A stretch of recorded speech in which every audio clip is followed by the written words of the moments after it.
landscaping somewhere, and she put this particular gentleman to work spraying these trees on a daily basis with Compost Tea for like 2 weeks.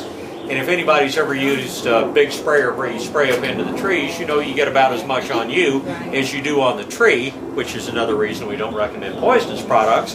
But this guy just got himself totally drenched with Compost Tea every day. His skin cleared up and the problem never came back. There was something in there that was working against that particular pathogenic bacteria or whatever it was. So there really, in most compost teas, there is nothing harmful in there. And again, they do things that we don't truly fully understand their mechanism. But, oh, okay. All right, I'll show you some pictures of a few things here in just a minute too. Taken through our microscope inside. We make our own compost tea every weekend, and we always look at it just to see how good it is, because we can evaluate some of the things I'm going to tell you about this morning as far as making it. The compost itself, of course, is great, and compost puts a lot of microbes into the soil. It has a lot of organic material in it, and it contains these good bacteria and good fungi and things. If we were to take compost and soak it in a bucket of water, what we would get off of that is a liquid that we would call compost leachate, which is just the material that was leached out of the compost, and then we could spray that around and we would get a lot of the good things that were in the compost, and we would get it in a liquid form. If we took it one step further, if we in effect took our compost leachate, which we prepared in a certain way, and then we put that in the right environment, we made all those bacteria and fungi, and they're really, really happy, they would start reproducing very quickly. Bacteria can have a new generation every 7 minutes. So what does that mean? 7 minutes later you have twice as many, 14 minutes later you have 4 times as many, 21 minutes later you have 8 times or 16 times as many, and on and on and on. So you can grow a whole lot of microbes in a big hurry if you make those microbes really happy. And that's what brewing compost tea is. We've taken that soup, so to speak, that is full of all sorts of good things, and we put it in such an environment that those things can reproduce themselves 1,000 times over. So when we get compost tea, we've taken all those good microbes and we've put them on a reproductive program that will make rabbits look like slowpokes. So when you're putting out compost tea, you're probably putting out 10,000 times as many microbes as you would if you were strictly putting out the compost, or if you were putting out compost leachate. So making compost tea is actually what we call a brewing process. Now, we say compost tea because that's easy to say. If we wanted to be totally accurate, what we would really want to say is actively aerated compost tea. Because the number one thing that these microbes need to reproduce, after a couple of basic nutrients, but they have to have oxygen. They have to have a lot of oxygen. And the biggest danger in making compost tea is that you overstimulate it to the point that the microbes use up all the oxygen that's in the liquid, and then they die. And then what you can have, I mean, it's bad because now you've killed off a lot of the good life that you were trying to produce.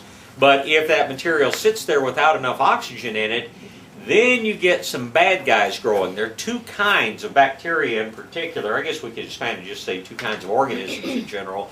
But there are what we call aerobic, and then there are what we call anaerobic. Aerobic means they need oxygen to live. Anaerobic means that they will grow without oxygen. Aerobic bacteria, for the most part, are 100% good things to have around, with the exception, well, we can classify them as round or rod shape or spiral shape. The round ones are good, the rod shaped ones are probably even better, the spiral ones are much rarer, and they are for the most part bad guys. But you're not likely to find those in your compost tea. Anaerobic microbes include some things you're familiar with. You're not likely to find them in your compost tea, but anaerobes include things like salmonella, like the bad form of E. coli, like botulism. These are all anaerobic types of bacteria. And so we want to be sure that our compost tea always has lots and lots and lots of oxygen going through it. That's one thing we want to be sure of. The second thing we want to be sure of is that we don't overstimulate. I'm going to tell you about some things that will help the bacteria reproduce in a hurry, but we don't want to give them so much energy that they simply reproduce faster than the oxygen can get into the water. That could cause it to go anaerobic as well. So, in making compost tea, we want lots of oxygen. We don't want to overdo it with stimulants, but what happens once we take that compost tea away from the oxygen source? If you go look down inside of the brewer over there, it's just a billion bubbles coming up. It's got an expensive rubber diaphragm of some sort on the bottom that makes bubbles like you wouldn't believe. I mean, Lawrence Welk and his bubble machine never could hold a candle to this thing. But once you take it away from the oxygen, then obviously things start slowly going downhill. That's the one important thing about actively aerated compost tea. Once you make it, use it quickly. If you take it out of your own brewer, take it straight out somewhere and start applying it, either spraying it on or pouring it on. If you get it from us and take it home, use it within 2 hours. Don't leave it sitting around overnight, because tomorrow morning it's not going to be nearly as good as it was when you first took it home. You say, well, I have to drive 3 hours to get home. I'm going to come, pay $5 a gallon for your compost tea, but it's 4 hours for me to get home. What's going to happen? Well, if you just put it in a bottle, it's not gonna be real good. I guess you could get your wife or husband or whoever to sit there all the way home and go like this all the way home. But that might get old if you did that for 4 hours going down the road. If you really want to carry compost tea any great distance, go to one of the sporting goods stores and get those little aerators. I mean, some of you folks are probably fishermen, and you know those little aerators you put in the minnow bucket so you keep your minnows alive or your shrimp alive or whatever else. Get one of those little aerators that plugs into the cigarette lighter in your car. Keep the oxygen bubbling through it, and it will last for a longer period of time. But one thing about actively aerated compost tea, use it quickly. Now I'm going to tell you the ideal times in the brewing process, when it's at its absolute peak, when it kind of is falling off. But the oxygen is really, really important, and it's important that you keep the oxygen going while you're transporting it if you have to go any great distance, and that you use it, quickly once you get home with it. How much do you use? Well, there's nothing in compost tea that is bad. So it would be physically impossible for you to overdo it. How much do you need to use? When they're using it on big acreage, they figure 5 gallons per acre. So at home, 1 gallon of it, if you want to spray it, is probably enough to put on your yard or on your garden or whatever else. 2 or 3 gallons, that's going to be very, very adequate for the average home yard. And let's see, what else do I want to tell you about it before I start telling you how to make it? How about dilutions? Can you dilute it when you put it in? Absolutely. Yeah. We figure probably diluted about 5 to 1. 1 part compost tea to about 5 parts water would be an ideal. Yeah, so like a quart to a gallon of spray. That'd be perfect. That'd be perfect. Yes. 5 to 1. Should we use rainwater as opposed to? I'll tell you about water in just a second. If you have rainwater is the absolute best thing you can use. Yes, sir. Does keeping it cold making a difference on it? Yeah, that's a real interesting question, and you pretty much want to have it at room temperature or the ambient temperature, whatever the air temperature is outside.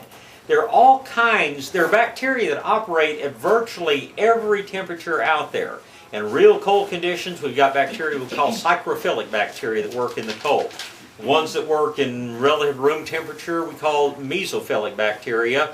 Ones, or microbes I guess I should say, because it can be fungi too. Then at high temperatures we have the ones we call thermophilic.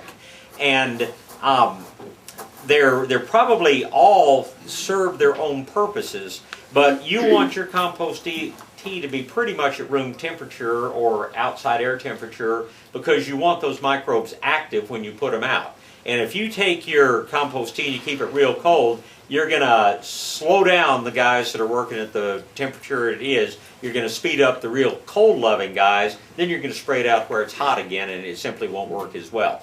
So you're better off to try to keep it pretty much at room temperature. Now, you may occasionally see what are referred to as stabilized compost teas. I haven't really found one that I was real impressed with. But stabilized compost teas, they have taken a compost tea and then they have put at least some of the microbes, come on in, into a resting state or into a dormant state.